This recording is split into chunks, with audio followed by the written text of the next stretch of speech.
Welcome back to Whence Came You, a Masonic podcast featuring research papers and discussions related to Freemasonry. Here's your host, Brother Robert Johnson. All right, welcome back. This is episode number 410. 410, holy cow. This week in the news, just to get started, I do want to mention I posted over the weekend on the WCY podcast page, blog, that it is with great excitement that I introduce some changes to how donations to the show are handled. Now, you all know, or if this is your first time listening to the program, that this show is produced via donations to the program, and it was for the first couple years of the program, actually, that I funded everything out of pocket. But we grew so fast that it became necessary to open it up for donations to keep a lot of the things going and to increase quality and content size. It just became a necessity. So the blog post that I wrote says, in the beginning, folks would donate $1 here, $2 there, and every time I would send a card, personally written, and send it back to them. Did the cost of the card and postage make me break even? Sometime. But it was the thought that counts. It was the right thing to do. After a while, folks started asking for a PayPal subscription to be able to donate on a monthly model. So we introduced this, and over the past 4 years, it's gone great. Now keep in mind, we've been doing this show for, since July of 2011. And when somebody donates or signs up for a subscription, we talk about every week, there's a contributor $2 per month, a fellow $5 per month, and a producer level for $10 a month. So those three tiers really make the show possible, right? And these subscribers who gave back all got personalized cards in the mail with their names on the website for their continued gifts, which made it possible to continue to evolve and bring quality Masonic education to you guys week after week, month after month. And it's been over 9 years now. So it's incredible, and I have to thank everybody from the bottom of my heart for doing this. Behind it all, we still had folks who just bought our producer pins, and those we would send for a one-time gift of $10. But you know what never really sat well with me was that our monthly producers, those people who gave $10 every month, never got a pin. It was just kind of an oversight, and I never really thought about it. But starting today, they will. So if you are listening and you're a current producer level benefactor for this show, I should have all of your addresses, and I'll be sending that to you in the mail. So that's if you are a producer level benefactor. I'll send you the pin, and you'll be getting that very shortly. But also, over the last year, people have really been asking me to start a Patreon as well. So maybe they don't like PayPal, or they don't like subscription models, or whatever the case may be. Maybe they just really love Patreon, which is cool. And so I thought long and hard about it, and today, a couple days ago, I'm announcing that the same tiers and benefits that currently exist with our PayPal monthly benefactors will also be available on Patreon. So you asked for it, and it's happening. The PayPal subscription donations aren't going anywhere. If you currently donate to us this way, it won't change. In fact, you get a bonus. I'm sending you a producer's pin if you're a producer. So really awesome. But in a nutshell, you'll be able to give via PayPal subscription or Patreon. Both have the same tier structures, but with a plus. The producers will now receive a pin. This is to say thank you to all of our loyal producers over the years. A PayPal subscription donation will be as follows. So the $2 contributor gets your name on the website. The $5 fellow gets you a personalized thank you card in the mail and your name on the website. And a $10 producer gets the producer's pin, the thank you card in the mail, and the name on the website. Patreon exactly mirrors this. What's the difference? There isn't one. Why do it? Because you guys asked for it. So thank you all. I really appreciate everybody who donates to the program. It really does mean a lot. So to all the current producers, keep an eye out in the mail. To the other contributors, I want to say this. If you're a $2 or a $5, if you decide to quote-unquote move up to the producer level, I'll send you guys a thank you card as well and a pin. So anybody who goes from 2 to the 10 or 5 to the 10, obviously honor that, and we'll send you another card and a pin to go with it. And you guys are the best. So thank you for making WCY Podcast your choice for Masonic education and for allowing me the privilege of coming back week after week. So that's the big news. You can go to patreon.com/WCY podcast, or you can go to our website and click the links and follow them through there. Also, whether you want to go through PayPal subscription model or you want to use Patreon, whichever you'd like. But thank you very, very much. This week we have 2 great papers, as well as a segment of the Masonic Minute with illustrious brother Stephen L. Harrison, so we'll drop that right in the middle of the episode as usual. And, one more piece of news. The only chartered lodge in the United States that I am a member of currently is Ezekiel Bates Lodge out of Attleboro, Massachusetts. So I get the travel magazine from the Grand Lodge of Massachusetts. Cover story, Masonicon. 3 or 4 pages in, scroll over to the right-hand side, and there's a picture of Jason Richards from the Masonic Roundtable and myself at the table there representing TMR. It was just really cool to see us in the magazine, and more importantly, that Masonicon got this great full-page front cover. It was awesome. Speaking of Masonicon, we announced our first speaker, which is going to be Timothy Hogan. Check out the MasonicConChicago.com website to learn all the details. We've listed some of the speakers, and their videos are up there. Actually, just one. Another will be coming out on Tuesday, and then the Tuesday after that, we'll go ahead and put that out on social media as well. You'll see a list of vendors. We now have 3 vendors, which are confirmed. We have Masonic Revival, Upon the Point, and 2 Pillars Apparel. And we've got some great sponsors as well coming from RDBI, Data Solutions, of course, WCY Media, Space Novum Lodge, and our friends at Amity. Travel safely. So MasonicConChicago.com will get you there, and you can check out all of the details. It's a year away, September 18th, 19th, and 20th, 2020, and we're working hard on pulling it all together. It's going to take a year to plan, but check it out. Be in the know by going to the website and filling out the little subscribe for announcements, which is on the main page. And we have a nice little map there that shows where everybody who has told me they're coming is coming from already. It's pretty rad. All right. Enough of all that. Let's get into this week's first paper, which is a really interesting one. It's called Leadership is Expected and Respected. Leadership is expected and respected. One of the most irritating and disconcerting things during any Masonic meeting is when 2 or more brethren on the sidelines get into a loud-voiced discussion. It's even worse when one of them is hard of hearing. When this happens during degree work, it can throw off even the best of ritualists. We've all seen it and heard it. It happens. It is a distraction from the solemnity of the ritual. It's discourteous to the degree team. It's robbing the candidate of the benefit of what should be a meaningful experience. And it's insulting to the brethren who are trying to hear. Unfortunately, the offensive brethren don't seem to realize that they're disturbing their colleagues. They don't realize that they can be heard, or possibly they don't care. How to overcome situations like this is a leadership problem which faces many masters. Should he rap the gavel and ask for quiet? Should he have someone go over to the offending brethren and ask them to be quiet? Should he ask them to leave the lodge room? Or should he ignore them? The answers to these questions will depend on many factors. The mantle of leadership comes in many guises. The personality of the master will, to a large degree, dictate the manner in which he can best cope with the situation. There are some with strong authoritative images who can maintain order merely by a meaningful glance, while others must resort to persuasion, reasoning, or other methods. We recognize that the worshipful master has the authority to take strong action. His word is law. However, in the interest of peace and harmony, he will, if he is a good leader, use only the force necessary to overcome an infraction. Gentle persuasion is probably the best tool he has, by whispering wise words of counsel in the ear of an erring brother, or having it done will usually secure the desired results.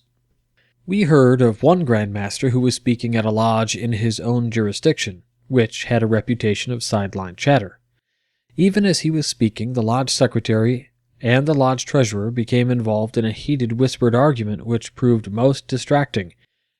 In fact, it became so disconcerting that the Grand Master lost his train of thought. Rapping the gavel, he addressed the talkative brothers and sternly told them that he had been invited to speak, that he intended to speak, but that he was not going to have any competition. Upon resuming his prepared remarks, you could have heard a pin drop. It was so quiet. In fact, the remainder of the evening the lodge maintained a subtle attitude. Everything was quite proper. As he left the temple, he said to himself that was probably the last time he would be invited to that lodge. How wrong he was. He later learned that at the next meeting of the lodge, the secretary apologized to the master and to the lodge for the embarrassment that they had caused, and moved that the Grand Master be elected an honorary member of the lodge. The treasurer seconded the motion, which was unanimously carried. He is the only past Grand Master holding an honorary membership in that lodge. In recounting that story, the Grand Master, now past Grand Master, uses it to illustrate several valid points of leadership. 1. Leaders must lead. 2. When you are in the right, you have nothing to fear. 3. Leadership is expected and respected. 4. Harmony must prevail. Courtesy, common courtesy, is a trait of mankind. It is a two-way street. It is a hallmark of Masonry. We frequently see masters who try too hard to be a good old boy. They joke too much, and in doing so, invite a great deal of sideline chatter. Their meetings become so informal that the lodge is subjected to ridicule. Their lack of leadership is counterproductive. Instead of creating an atmosphere of dignity and decorum, they produce a comedy of contagious errors, which reflect upon the character of the lodge and frequently drives the brethren away from the lodge in droves. Even worse, however, is the silver-tongued master who is a born ritualist. His intonations, expression, and sincerity are superb when he delivers the ritual, but as soon as the lodge is closed, he becomes a loud-mouthed, foul-mouthed, woman-chasing rogue. He completely ignores his own beautiful rendition of the charge to put into practice outside the lodge those principles which are inculcated therein. This Frankenstein monster has the leadership potential of a mule. Everyone in leadership positions in any field of endeavor either consciously or subconsciously develops a style of leadership techniques which fit their personality. What is effective for one might be an absolute flop for another. Some of the leadership techniques could easily be described as gimmicks.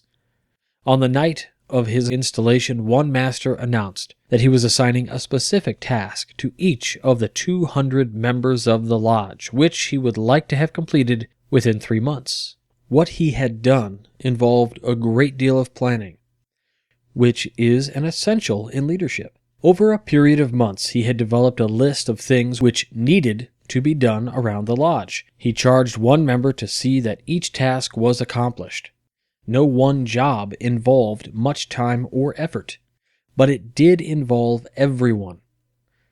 Taking down a piece of upholstery on the junior warden station, scrubbing the lavatory, painting the stair rail, repairing strings on aprons, cleaning the glass on the past master's pictures, replacing a frayed cord on the secretary's desk lamp, oiling the hinges on the preparation room door, replacing a tile in the kitchen floor, having the window curtains dry cleaned, helping the secretary address envelopes, preparing a telephone roster, refinishing the stewards' and deacons' rods, developing a roster of widows, and the list went on and on. Each task was matched with a member's name, one who had the time and ability to do it.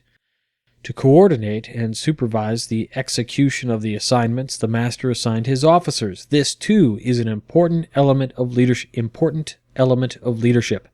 In the following weeks, the lodge building was a hubbub of activity as the members gathered to carry out their respective responsibilities. Some came during the lunch hour, others in the afternoon, and some in the evening. Fellowship reigned as one brother helped the other. Wives frequently came along to help out and often brought along refreshments.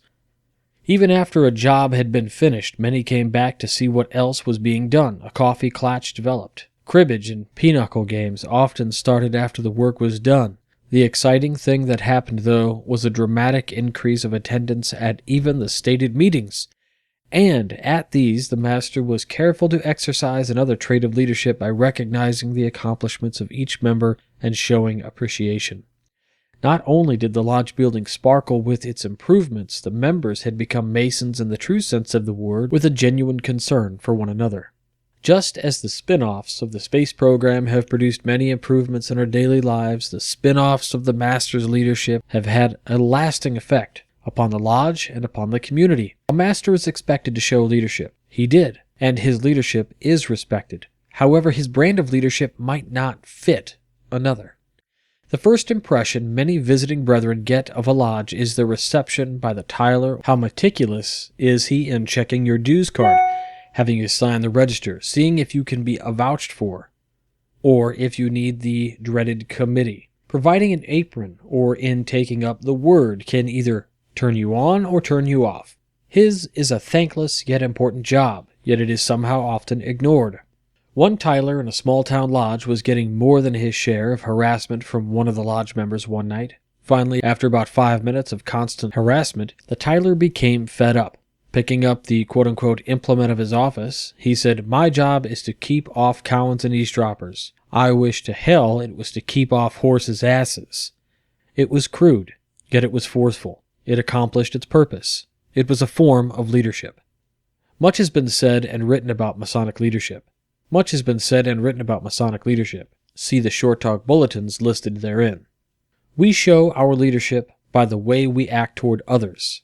It's as simple as setting the example by the way we conduct ourselves on the sidelines, or as complicated as controlling the discussions on an emotion-packed motion. Each of us has some leadership potential or ability. It's a trait worth developing and practicing. Just as a pair of pants won't fit everyone, we must tailor our leadership abilities to fit our own personalities. Now, during that paper, I alluded to a list of Short Talk bulletins for you to check out. Now, I'll list those in the actual paper, which will be able to be downloaded via the show app on the Podcast Source application. So once you download Podcast Source, then you search Whence Came You, and you can download our app, and it's kind of within an app, and you have access to all of the bonus features. Let's go ahead and get into this week's Masonic Minute with illustrious brother Stephen L. Harrison. There are, they say, two types of motorcyclists: those who have been down and those who are going down. In the same vein, there are two types of Freemasons: those who have been disappointed by a brother and those who will be disappointed by a brother. It happens. We're not perfect. We're human. Those aren't exactly earth-shaking revelations, are they? When the anti-Masonic Party courted him as a presidential candidate, Most Worshipful Brother Henry Clay acknowledged the imperfections of the craft. He said, "It does not practically affect all that it theoretically promises." However, he added, "But it must not be said that I concur in the denunciation of Masonry. I would not denounce and formally renounce it to be made President of the United States." Still, when we feel a brother does not live up to Freemasonry standards, we're surprised and hurt. When it happens, it's best to think it through in light of those theoretical promises Brother Clay mentioned. A ray of hope is there in such situations, in that within the fraternity, we are always dealing with the issue on a higher level. That is, the brother whom we perceive to have wronged us has knelt at an altar, his hands on his volume of sacred law, and sworn before God Almighty that he will not cheat, wrong, or defraud another brother. There is also another side of the coin. It bears asking, does that brother think I have disappointed him? Am I doing everything I can to subdue my passions and improve myself in Freemasonry? And remember, that other brother should be asking the same. There are no easy answers and never will be, but we should have a leg up on solving our differences because we are, in fact, brothers. As far as that motorcycle goes, I happen to be a biker who has been down. I have the crushed leg to prove it. In my own particular case, I upgraded my ride to a Harley trike. That third wheel helps keep me a bit more stable. It would be great to have a third wheel to help steady our Masonic relationships to. wouldn't it? Come to think of it, we do. We call it an obligation. What, my brothers, come you here to do? For the Whence Came You podcast, this is Steve Harrison with the Masonic Minute. Now comes the point in the show where I ask you to help support this show. How do we do that? Well, we have a bunch of different ways to do that today. If you head on over to wcypodcast.com, you can click on direct donation through PayPal, which we briefly touched on at the beginning of the program. Of course, you can make that one-time donation, or you can sign up to be a monthly contributor. Contributing $2 a month, $5, or even $10 a month, whatever you choose really helps the program out. Of course, we have a limited edition shop where you can pick up any number of items that come direct from us. Help us out by going to MasonicRevival.com, but also we have some other affiliates that are really important. Banker's Best, one of the most unique things we've ever done, is to work with Brother Levi Banker out of St. Louis, who owns his own company called Banker's Best Beard and Skincare. He's been so generous. If you head to wcypodcast.com, click on More, then click on Banker's Best, and you can check out a bunch of the different products he's got. He's got a whole line of beard care products, skin care, oils, balms, all of this stuff, and he has been doing it a long time. He knows a lot about it. Everything is handmade, quality items. We even came up with the King Solomon's Reserve Beard Balm,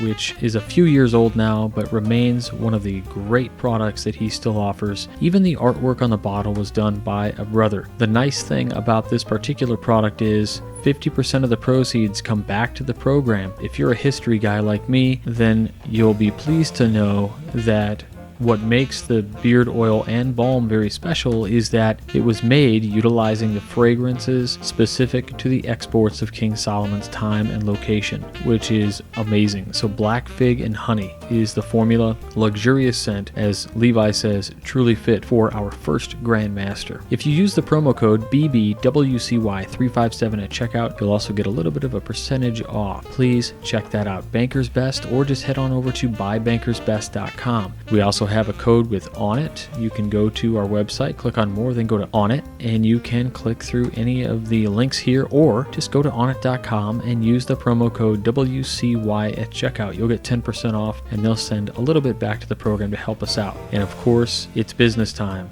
The book that I wrote with John T. Ruark, it is making some real waves, and people are using it and seeing success. So check that out on Amazon. You can click right to it. You can get it on Audible, Kindle, or in print, even on iBooks. And last but not least, I want to ask you to check out the Great Books program. You'll see the banner for it on the left-hand side, Intellectual Linear Progression. Use the promo code WCY, or you can just click on that link there, and you'll actually go right to the website and hear a little bit from Scott Hambrick about how awesome the program is. So that's it. I hope you guys enjoy, and thank you so much for helping us out. So this next piece is called Ashlars, Rough Smooth, Story of a Stone by J. Fairbairn Smith. And where the last paper that we read really focused on administrative and leadership concepts, this one's a little different. So in this one, we go a little bit more holistic. We are pleased to present this paper prepared by the eminent Masonic scholar J. Fairbairn Smith, editor emeritus of the Detroit Masonic World. Raised as a Lewis at the age of 18 in the lodge at Hawick, Scotland in 1925, Brother Smith has become one of the most respected of Masonic journalists. He is a molded stone from the quarry of Masonic life. An eminent sculptor was once asked, "How do you carve such beautiful statues?" He replies, "It is the simplest thing in the world. I take a hammer and chisel, and from a massive shapeless rock I knock off all the stone I do not want. And there is the statue. It was there all the time." End quote. In every Masonic lodge room there is, or should be, the rough ashlar and the perfect ashlar. These two and the trestle board constitute our movable jewels. What is their significance? What do they have to do with Masonry? In our monitorial work, we are taught that the rough ashlar, quote, is a stone as taken from the quarry in its rude and unnatural state, end quote. And the perfect ashlar is, quote, a stone made ready by the hands of the workman to be adjusted by the working tools of the fellowcraft, end quote. The rough ashlar was not a stone that was merely picked up somewhere. It was a stone that has been selected. Some work was done upon it. It was apparently a good stone. It was a stone that showed good prospects of being capable of being made into a perfect ashlar. If it had not been a good stone, it would never have been cut out from the quarry. So it is with our prospective member. He cannot be merely picked up somewhere. He must be selected. Before he is ready to be initiated, some work must be done upon him. He must stand certain basic tenets. He must be apparently of good material. He must be a man who shows good prospects of being capable of being made into a good mason. If he had not been a good man, he should never have been proposed for membership. In changing a rough ashlar into a perfect ashlar, the workman takes away and never adds to. He chips and chips. He cuts away the rough edges. He removes the visible flaws. He does not create by chemical means or otherwise a new material. He takes that which is already there and develops it into the perfect ashlar. The stone from which the Venus de Milo was carved by an unknown sculptor of ancient times lay since the beginning of time in the rocks of the island of Milo. A common, unknown workman may have cut a huge piece of marble from the quarry, but it took a master artisan to carve out the beautiful statue. It took a good piece of marble and a skilled artist to produce the Venus de Milo. Not many operators in masonry can make a perfect ashlar, so there are not many perfect masons in our lodges. In our ritualistic and other work, we can take away much of the roughness, remove the sharp points, and obliterate the visible defects. We can produce as good a mason as there is within our power to produce, but the essential thing is to have a good material upon which to work. This statement is applicable to all mankind, but to us as symbolic masons, it is pregnant with meaning. For was not each one, at the commencement of his Masonic career, placed in the northeast corner as an example stone, in the hopes that the stone so placed would, in the fullness of time, be wrought into a thing of beauty, acceptable to the builder? What does the poet say of the stone?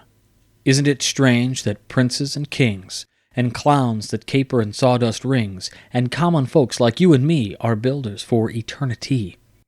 Each is given a kit of tools, a shapeless mass, and a book of rules, and each must make, ere life is flown, a stumbling block or a stepping stone. These are very true words. The kit of tools are those talents with which God has blessed us to enable us to fulfill our mission in life. We are told in the volume of Sacred Law that one man received 5 talents, another 2, and yet another only 1 talent, so that our duty is for each to discharge his allotted task to the best of his ability, and to help those who have not been so well blessed as himself. Thus, each will be assisted in carving out the quote-unquote grand design of being happy and communicating happiness, and thereby of being more extensively serviceable to his fellow creatures. The shapeless mass is a man's character, and each one of us is his own architect, builder, and material. And like our predecessors, the operative masons, we each must show our craftsmanship in working out a perfect ashlar fit to be tried by the square of his own conscience. The Book of Rules, in the volume of Sacred Law, quote, that great light that will guide us to all truth, direct our steps in the path of happiness, and thus point out the whole duty of man, end quote. Let us pause for a moment and earnestly ask ourselves, which are we making? Stumbling block or a stepping stone? If a man's life is such that he cannot, quote, join in the grand design of being happy and communicating happiness to others, end quote, then he is a stumbling block, not only to himself, but to all those with whom he is associated. If that man is a Freemason, he should study the ritual and discover the inner meaning, so that he can learn to perfect his stone. Let us trace whence comes this perfect stone.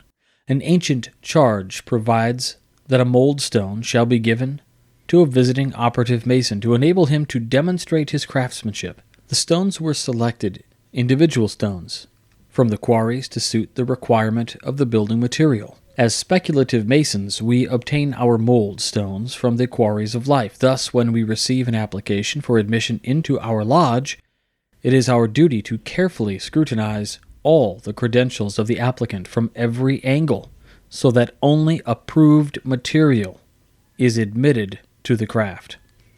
Freemasonry can and does improve good material, but it cannot make bad material good. As with the operative mason, poor material would have endangered the material sculpture. So with us, as speculative masons, a faulty ashlar will endanger the spiritual temple we are endeavoring to build. Having found by the strictest inquiry that the applicant or mold stone is suitable, we have by those inquiries knocked off some of the irregularities which surrounded him, and after his initiation, he is represented as the rough ashlar. That is, the stone is no longer the mold stone, but it is approximately a cube which still requires a considerable amount of dressing before the perfect ashlar, which is within it, can be brought to light, and the candidate is given him to knock off rough knobs and evanescence of his character. Later on, he finds that although the common gavel and chisel are suitable for reducing the roughness, they are not capable of achieving perfection. As a craftsman, he receives another set of working tools, one of which is essential to perfection, namely the square. And here he learns that it is only by continual grinding and many applications of the square that the stone can be brought to a true die or cube. In his capacity as a craftsman and as a man of the world, he is continually coming into contact with his fellows, and he learns to control his passions and to recognize the rights of others, with the result that the stone he is working upon, namely his character, is gradually taking shape as a perfect ashlar. Later, he is called upon to hand his stone over to the builder, who cuts a beveled hole at the top, so that the stone can be attached to a luis and be hoisted up, ready to be placed on the base assigned to it by the builder. Thus, he is reminded that the rope, the luis, and the crane represent the all-sustaining power of God, and that if he has discharged his duty faithfully and in accordance with the precepts laid down in the volume of sacred law, he may rest assured that when his final summons comes, he will find that the great builder will have prepared a place for him in that great spiritual temple not made with hands, eternal in the heavens. Finally, let us consider this perfect ashlar from the geometric point of view. Looking at the perfect ashlar, as it stands in the lodge, we notice that it has 6 equal and exactly similar sides, and that no matter how it is placed down on the level, it must stand on one of its faces and present a similar face to the observer from any point of view. It is the only geometrical body which requires no support from its fellows, but when placed in line with similar cubes demands its own space, and lines up with the others on top, bottom, and sides. All right, that's the end of that piece. Now, it was so interesting to note that this is a similar concept that we're seeing, of course, the paper written in 1925, but we're seeing an element there in a concern for just letting any old person into the craft. Now, just a few years later, we start to see the massive increase. And so it's almost as if these people foresaw an issue happening. And of course, we all know what happened, and that is that the floodgates of Masonry did open up to everyone and anyone with a pulse. Take that how you would like. What do you think? Are the floodgates of Masonry open? If so, have you or your lodge done anything to make it harder to join? Should we make it harder to join?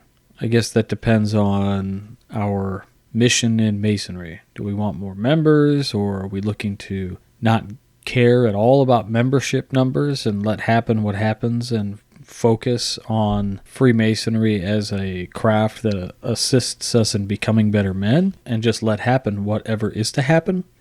It's a really interesting concept to think about the many angles that the paper touches on, holistically, of course. But anyway, I want to say thank you again to everybody out there who is supporting the show. If you're a producer of the program, please keep an eye out for your mailbox. I hope the address I have on file for you is correct. If I receive anything back in the mail, then I will be reaching out to confirm. If you like a Masonic podcast, then check out the Masonic Roundtable, which goes live every Thursday night at 8:30 Central, 9:30 Eastern.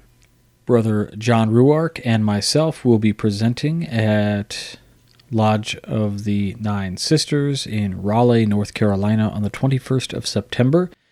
We'll be doing a couple of esoteric presentations that I hope you will all enjoy. Hope to see many of you out there. I think John and I are planning to bring a few business time books as well. We're going to be practicing a little bit of that balance, right? We're going to talk about esoterics and also leadership. We have a lot of great leadership concepts contained within the book that we put together. So, with all that, I want to remind you to check out the midnightfreemasons.org, and that's it. So until next week, stay on the level. For Whence Came You, I'm Robert Johnson. Take care. You've been listening to Whence Came You, a Masonic podcast featuring research papers and discussions related to Freemasonry with your host, Brother Robert Johnson. Be sure to join us for our next edition.